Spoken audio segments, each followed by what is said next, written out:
Basic Gal podcast hosted by Sejal Ganate. So, today we're going to be talking about what I'm bringing to 2025 and what I'm leaving in 2024. So, I wanted to do both. I know this was kind of a popular trend back in 2024, like at the starting, like the ins and the outs, and I actually posted one about that. Let me see if I can find it later. But I posted about like things I'm leaving in 2023, like ins and outs, and I wanted to kind of do a similar episode and really go into depth about this and how I'm gonna actually be doing it, and what things I'm leaving 2024 and why I'm leaving it there. So I also finished my first semester in college. I'm editing a day in the life video. It's been kind of busy because of finals. I don't really get how people manage to post during finals. Like I am actually just going through it, and I see like finals day with a UCLA student. Like the hardest part is not filming. That's one of the easiest parts. The hardest part is editing it and going through like the video and then doing the voiceover. Like major respect to these guys, but I honestly don't know how to do it. I'm also filming this around like 5 p.m. So I will say that the sun will be going, and if the lighting gets really bad, I will turn on my lamp here. The lighting with my lamp is not that bad. It takes a while getting used to. I actually like this. Let me see with both.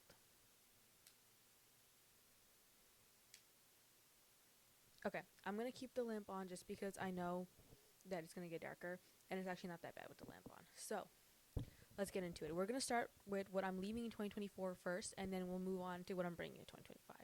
So the first thing that I'm leaving are people who are not in the dream version of myself. Now this could mean so many things. I'm gonna just bring out. I have it in front of me, but because I'm low-key kind of blind, I'm gonna bring this one out. People who are not in a dream version of my life. Now, I think sometimes we really do care so much about the best versions of ourselves. This could be like eating right, going to the gym, being in a more like positive mindset, and this is so important to us. But we also forget about the number one influence in our lives is not really us. We are always so self-centered that we forget about other people sometimes. And we forget that other people, they influence us in so many different ways. Now, this could be like going to the gym with people, and like if you have friends that go to the gym all the time, you're probably more likely to go to the gym with them. But if you have friends who you really don't go to the gym much or are not big like physical movement people, and that's one of your main goals, it's harder to motivate yourself. I remember the reason I stopped going to the gym at night was because it'd be like 9 p.m. hanging out with friends, and I'm like, I gotta go to the gym. Like I enjoy going to the gym and I enjoy being there, but sometimes getting myself to go to the gym is the major problem itself. And like I'm like having fun with my friends. I don't feel like going to my room, changing, walking out in the cold, going to the gym and coming back. Like you know what I'm saying? Like there's that FOMO. So, but if I had friends that are like, okay, we're all going to gym at 9 p.m. We'll hang out and we'll all get ready and we'll all go. I am like 100% going to go. So I think that's one of the major things is like surrounding yourself with people who have the same goals with you. Now this isn't like the number one criteria. Like you shouldn't. I'm not saying that you shouldn't be friends with people who don't have the same goals as you, but it would be good to make new friends. There's nothing stopping you from making new friends and having different friend groups. Like I started going with my friends to gym now because she's like, oh, like I'll go if you go. And I'm like, okay, like I always go, so just come with me. And like that motivates me more, especially on days where like I'm like, okay, like I guess I'll go, or I'm not like, if I'm really busy that day and I can't go in the morning, and like I'll push it and go at night. And like sometimes like I just don't have the motivation. Like you can't always have the motivation, so you have the discipline. But even then, like I'm tired from school, I have homework, I have assignments, I'm already in my room, it's dark outside. I like it's not in me to go to the gym. But my friend texts me, hey, do you want to go to the gym at 8? I'll be like, okay, I'm ready. I'm ready to go. Take me with you, please. I'm ready to go. So that's honestly one of like the bigger things is like if you have friends working hard to get promotions, you get inspired or like maybe you even get envious and you're like, okay, this person is doing really good at work or doing really good in school. Why can't I do the same? And like envy isn't necessarily a bad thing sometimes. Sometimes like again, success is like the best revenge. So obviously you should have your own core goals and core values and motivation, but it doesn't hurt to be like, okay, like my friend is doing better than me. Why? Like that sucks because like you'll see your friend doing better at you in school and you're like, okay, like I need to get my game up. Like why am I doing so bad? This is so embarrassing for me. And like if you have friends who are ambitious, like I hear so much, like I watch a lot of wellness videos too. I go like I follow a lot of like ambitious people on TikTok, on social media. I read books about ambitious people. Like I like to surround myself in like-minded things, even on internet. So when I'm with people, I try to make friends with people who are, joining clubs, who are going out there, who are doing officer positions, who are doing internships, who are like taking control of their life, and this inspires me to take control of my life as well. And so in 2025, again, I want to work on making sure that I am putting in the extra effort with people who I see benefiting my life and improving it. Now, I'm obviously friends with people who are also not so much better than me at some things and better than me at other things. Maybe some things that like I don't really have an interest in. Like let's say I have a friend who's really good in singing. I'm not a big singer. It was never really one of my goals, but I'm not going to stop being friends with someone because of that. But I will put an extra effort with someone who is in my major and I see who's getting internships, who is doing well in interviews.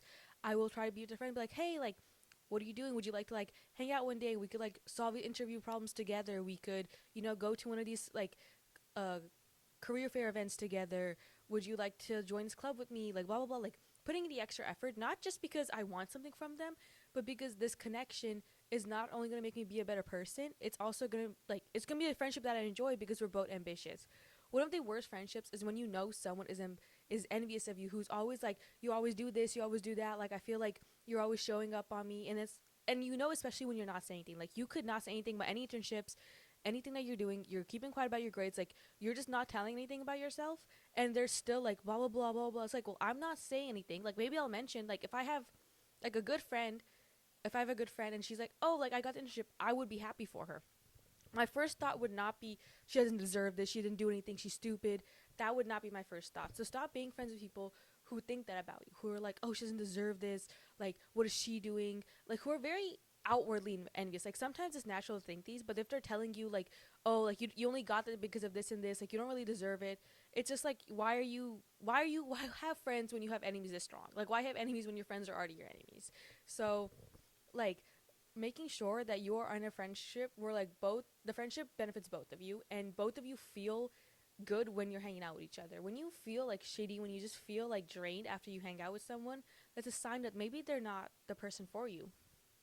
And I'll try to text people, for example, that are better than me in class to study together, help with approaching problems, so I can see how did I approach this problem. Maybe I was never thought this way, never thought a different way that is a lot easier and will actually help me in the future during exams or practical exams.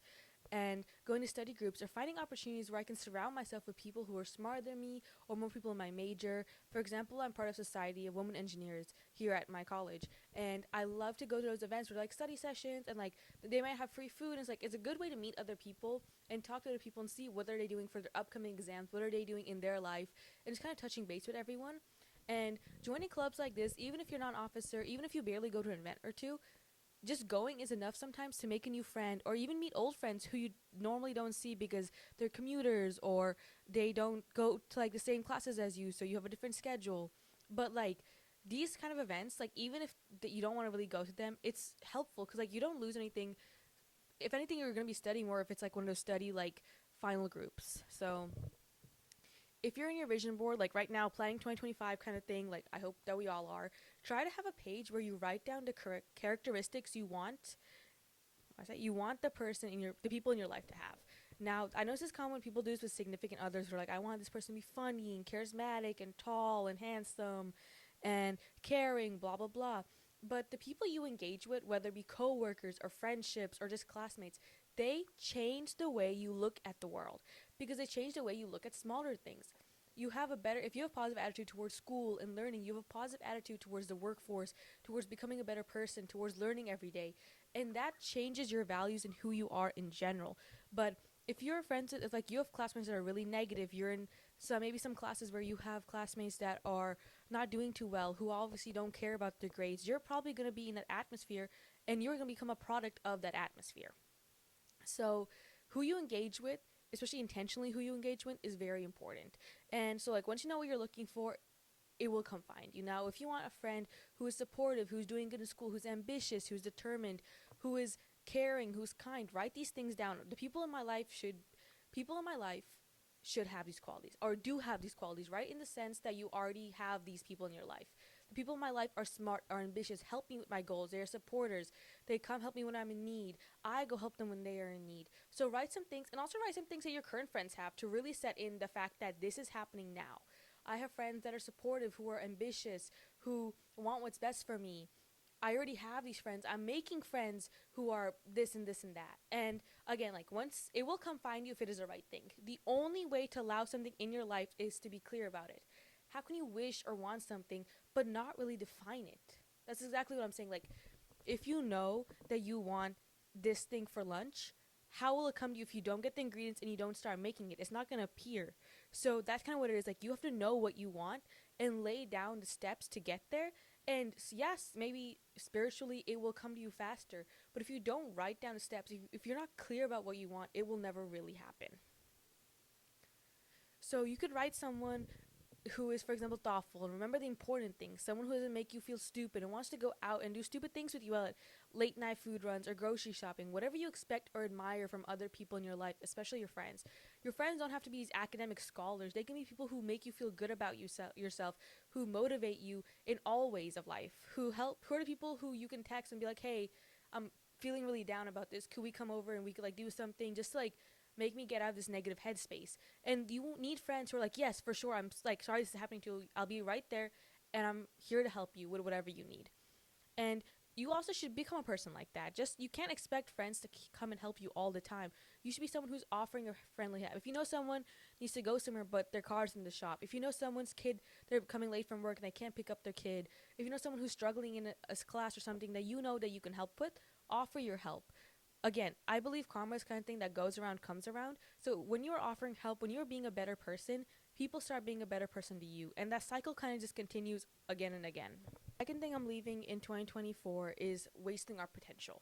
Each one of us here has so much potential, but we are young, we are smart, and we have learned and survived and grown through so many different things, so many different obstacles, whether that be 2024 or years in general. But we also let so much of our passion and our life go, and we leave it behind. We leave our passion behind. We leave the things that make us happy behind because we think that we have to just work and work and work or do something that makes us unhappy. And I'm going to remove anything that's stopping me from wasting my potential. So like, these are just things that like I really want to talk about because I feel, especially in me, I see it like wasting my potential could be being in bed when I know that I could be working right now. Wasting my potential could be not going out sometimes and not like really seeing what the world has for me, not going to these career fair events, not going to events where I can meet people where like it might not be a fully formal like career where there's a recruiter, but it's still nice to connect with other students and connect with upperclassmen who can help you make these connections, connect with professors. And wasting our potential is truly like not following our goals and making excuses for ourselves. So that has to go next before this has to go. We have so much potential and we waste so much of it because we are so centered on one thing and we're like, we need this thing, I can't live without this thing. So please stop. This could also be influences like alcohol and drugs. There is just so much in each one of us, and it is so sad to see us like lose it, especially at such a young age. Like, I know some of my friends, like, we're all around the same age, we're all in our like late teens, early 20s, whatever. You have so much potential and you have so much growth in your life that could happen if you just do something small every single day. If you want to build a business, start a podcast, do a blog, work, like, do social media, like, start a new job, start a new field, start trading. There is just so much you can do as a person every single day, but we're wasting our potential because we are not getting enough sleep. We're losing our life to addictions. Like, these are just so much things I see in everyday life, and it is so saddening for me because it's like I can't do anything for every single person, but what I can do is let you do it yourself. Look at yourself and be like, is this who I am? Is this all the potential that I have? Is this all I'm ever going to be? And the answer is no, you're going to be so much more, but you have to work towards it. And the third thing I'm leaving in 2024 is small urges that don't really benefit my life.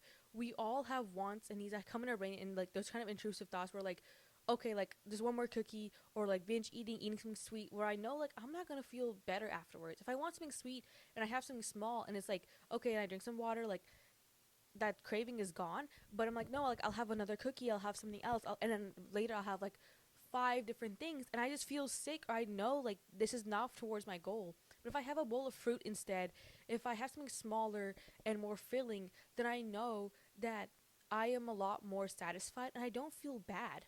Or for example, going on my phone when I'm studying, like now what I do is I like to do a time lapse where like I put my phone and like time lapse record me studying, so I don't touch my phone and I'm forced to like actually focus. And even if I do take a break, walk around, stretch, just like close my eyes, I'm not inherently like ruining my time while like really for a long time going on my phone.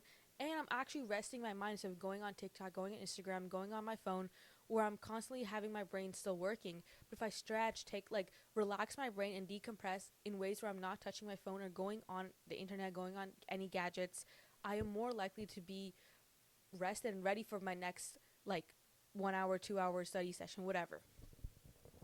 I have been trying a lot more like new study methods this semester, and so if you're interested, I could totally love to make a video about what I do to like help me study. I know I released a post about like my top study tips for finals, and I talked about like leaving your phone, like again time lapse, going out of your room. Like I like to study outside, I like to study in the library, the science buildings where they have like seats and everything that makes me more productive. So I would love to make a video if you guys like. And then the fourth and like last thing I will be leaving like for now until I think of some more is intentional sadness. Now that like this is what I mean by this is like making it worse for myself, like listening to songs that are just like so self pity or so insulting. For example, like Special Girl by SZA, where she's like, I'm not an extraordinary girl, I'm just like normal, I'm not even a normal girl, like I'm so useless, I'm so this, like it just goes into your brain and subconsciously you believe these things. But if you listen to songs about how you're popping, you look hot, you look good, you're gonna do good, you have so much potential, like you feel like you have control in your life, like you are the boss in your life, you are more likely to manifest these thoughts and also keep these thoughts within. Like your subconscious is gonna use these thoughts, and that's how you like live your life. That's how you show yourself as someone who is in control. But like some songs just make you feel worse about yourself, or like you just feel sadder. And like look at me, I'm literally wearing a Mitski shirt, dude. Like I know what it means to like just listen to sad music and make yourself sadder. Like of course there are times where you deserve the time to just emotionally dwell and just mourn and just be sad. Like that's totally normal. But you shouldn't do it all the time, and you certainly shouldn't do it for long periods of time where you just feel like shit and you're not like coming back from it. So like this could also be like instead of rotting in bed or feeling depressed because at 6 p.m. it's dark now and I hate it, but like instead you could light a candle, cook something, do a face mask, take a long shower, journal, give yourself a purpose. Like something that you enjoy doing. This could even be watering your plants or calling a friend, calling your mom, like opening the windows, cleaning, just something that gets you out of there and not really that's mind numbing. Like I would suggest doing homework or like studying until you really have to, because I feel like that just makes you mentally more tired and you just feel like so bad afterwards when you're so mentally drained. But if you're doing something like putting on some nice music or doing something that like is calming but also lets you like think about your thoughts and like lets it like relax and decompress, I feel like that's one of the most important parts. And then like that's what I'm leaving 2024. Now what am I going to bring into 2025? My number one thing is starting new. Again, this is obviously the new year is a great time to start again, but it is not the only time. Every time I feel like myself falling off or like going away like a road of happiness or like going off the path of becoming who I want to become, I'm like not eating well, I'm not exercising, I'm not doing well in school, I'm not studying, I'm not talking to my friends, I just feel sad and alone, like kind of trapped in my own head. I like try to go to square one again. I go, okay, I'm gonna journal, but like I'm gonna pretend it's a New Year's again. What do I like that motivation when you see all those like 2025 videos? This is what I'm gonna do to make reset for a new year. Like all these videos, you know, like that feeling where you're like, okay, time to get my life back together. That's what you need to channel. And like for me, this is like journaling, who I want to become, what am I like, what makes me happy, things I can start doing, small things that make me happy, things I like about myself, making a vision board and just motivating myself from starting one and be like, okay, you know what, it's okay, we can always plan again and keep on going. Planning again doesn't mean that you gave up. It's actually quite the opposite. This should be like every time you start a goal, I think I've talked about this before, but every time I start a goal, you should be like, this is the last time I will be working on this because I'm going to succeed. And not like, and restarting again is not giving up. It's actually just helping you like look at your thoughts and reflect and see, what have I been doing wrong, what have I been doing correct. And the second thing I'm going to bring in 2025 is to seek help. That sounds bad, but I mean like seek help in like all areas of life, like academic, mental, physical. For me, academically, I started going to the Peer Connections in my college, which is where you can book a tutor once per week for each one of your subjects. So I go at least like I try to go at least twice a week for my harder classes such as math and computer science, where I know like the homework is tricky, I might be struggling with the topic a little bit. And I also go to office hours for my teachers if I know I'm having some trouble for like final reviews, and emailing them about, hey, like I don't understand this question, what can I do about it? and also ask people to study with me again, especially if they're better than me, so I can learn from them and their study methods instead of like trying one way. But like sometimes I'll talk to be like, hey, like what are you studying for the test? And they're like, oh, like I actually found this YouTube channel that I really like that helps me. And I'm like, oh, like I actually like that's really cool. Could you share that? Or I found this article on this one question and I was really struggling with similar questions, so this one really helped me. And it's like things like that where like people are not necessarily like, some people will obviously gatekeep me, like I don't want to tell you, like hello, but like some people like are happy to help, but like just if you ask them, like think about, like you have so much knowledge in your brain, but you don't go around being like blah blah blah blah blah blah blah, until someone asks you and you're like, oh yeah, like if I want to like solve this way, I do it this way instead of doing that way, which I find harder for me, like things like that. So like people are here to help you, you just have to ask them. Mentally, I started therapy because my college offers it. So if your college or your work has it, I certainly like recommend. It can't hurt for sure, like it's literally free. I also look into resources I get from my college. It's just free events where you can like make stuffed animals or like have a cookie decorating party, a movie night. This is like a fun way to like get your friends together, decompress, do something fun, make something. It's free too. Like I think one of the biggest problems for me in college is if I want to hang out with people, it's kind of hard to do without spending money. Like there's only so much you can do sitting in one place and not like doing anything. So like sometimes like going out for boba or like going bowling, like doing these activities can get expensive. So I like these free events that my school has. I know a lot of like workplaces have it too, where like it's a good way to like meet other people, like your friends bring their friends, like it's a good way to like get a bigger group together and also do something so you're not just like staring at each other like hella bored or like going on your phone or something. So that's when like mentally like I started like doing these things and like seeking help and going to these events and putting myself out there. Physically, I go to gym classes sometimes. I learned some new Pilates moves or yoga moves. I try to cycle class too, and going to gym with friends to like learn from them and like just have a buddy to go with. Honestly, is really helpful. Like asking your friend, "Hey, do you want to go with me?"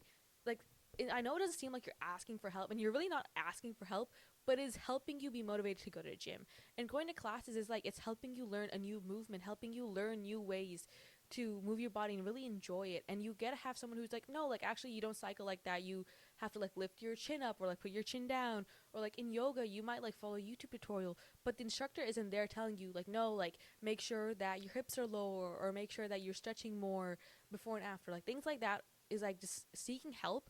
And it's not that bad. Like sometimes people have this negative stigma where like, no, I have to do it myself. Like I can't have other people do it for me, or I'm gonna be like, I'm gonna be a disappointment. But some people are paid to literally help you, like your college counselor, your advisor, your therapist. These people who are here to help you, and they not only get paid for it, but they have a passion for doing this. The third thing I'm bringing into 2025 is being consistent with my wellness habits. For example, sleep.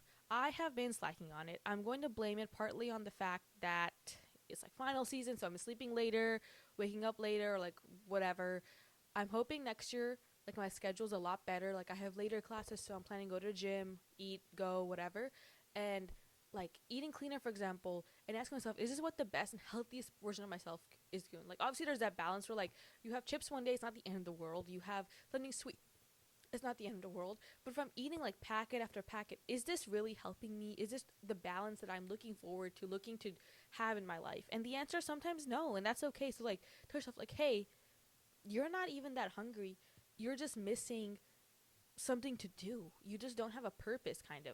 So like these are some wellness habits that I want to be consistent with, such as writing down at least 3 things I'm grateful for every day. I have a journal where like I go through the first thing I do like in the morning. It's like, okay, 3 things I'm grateful for, blah blah blah. It takes me not even 1 minute, it takes me under a minute to do all of this, and then I go on like planning my day.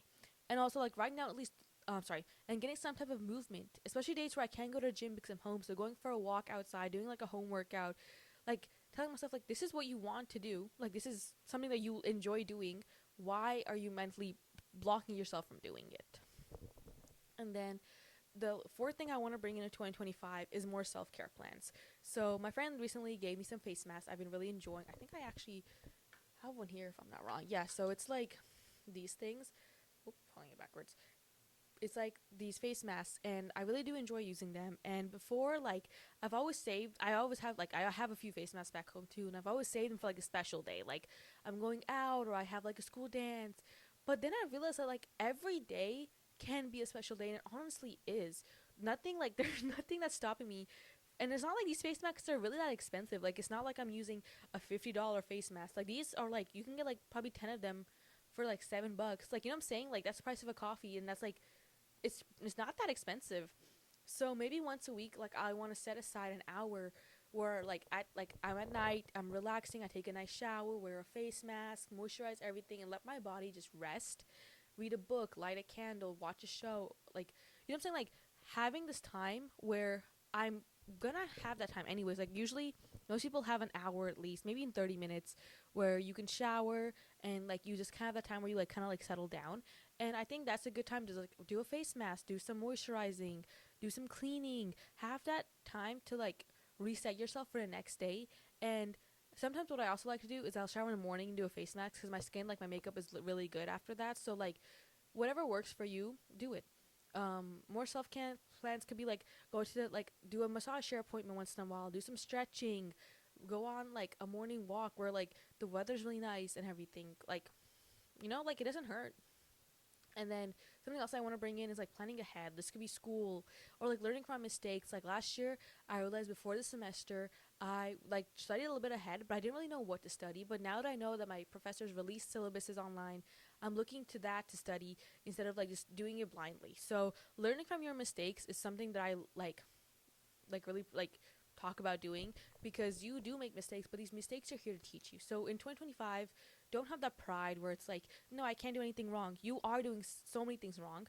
The only way to do them right is to learn from them and reflect on them. Like, okay, like maybe this workout plan wasn't working because on Mondays and Wednesdays I have a really busy schedule and I just feel so tired that I can't go to the gym. But if I schedule something maybe earlier in the morning or something that's a lot more low impact, I'm more likely to go because I know I'm not going to be stressed or using a lot of energy. And in some days where like right before my period, for example, I know I'm going to be tired, doing more lower impact exercises. So learning from your mistakes and seeing what works and what doesn't, that's your mistake. That's a mistake technically. It's like, okay, this doesn't work. That's a mistake. I'm going to fix it. So you do this all the time.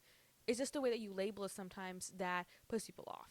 So it's the end of this episode. I hope you guys enjoyed. If you're on YouTube or like Spotify, like whatever you want to bring into 2025 or leave in 2024, please let me know. I love to read them. Always DM me, whatever. I will probably release an email newsletter in January. So I'm going to have my links to my Gumroad, which has all my digital products. And every time I release an episode, like a newsletter, I have like a content library where I have everything linked. So even if you want like two things, don't worry. You can always email me or like whenever the next email newsletter gets sent out, you have access to everything. So I'm really happy that you guys watch this episode. Thank you so much. This is my last episode, probably 2024, because my YouTube video will go out, but I don't think I'll be talking about like life in that way. It's an older video, so like it won't be like really that updated about this. So thank you guys so much. I think this year for my Spotify podcast Wrapped, so far I have like almost 1,000 views. I'm hoping maybe I'll get to 1,000 views by the end of this year, or if not, I can start the new year with 1,000 views. I'm getting there, so either way, I'm happy. But I do think I was like the top podcast for like 17 people. I certainly have grown over a year. Maybe not as much as I'd like, but you know what? I'm putting in the work sometimes, sometimes I'm not. And I know that because I also have other priorities. So I'm not beating myself up too much over it. But I am just really happy that you guys are here to like, go into 2025 with. This podcast has done a lot for me actually. So one of the reasons I started social media in general. With my blog, I really wasn't consistent. I'd post maybe once a month whenever I actually did have a blog post. But now like my podcast, it tells me like connect with people on social media. I love making like short form videos, longer videos like these. So I'm really grateful for what this podcast has done to my life and the way that it has improved my life really because of making these wellness videos. I obviously have to learn from other people, and watching the Wizard Liz or the Persephone's Mind or just more YouTube like Haley Gamba, more YouTube creators who are also about wellness and like resetting your life and becoming a better person. I adopt these into my own life and then tell you guys what has also worked for me. So honestly, like this has put me in such a better headspace, and I think like without it I would not have been as motivated or as ambitious or as thoughtful as I am today. So thank you guys so much for like being one of the reasons I post, even though sometimes I don't get as much views. But honestly, this is stuff that I like talking about and it's a passion for me, so it happens. But I'll see you guys next year.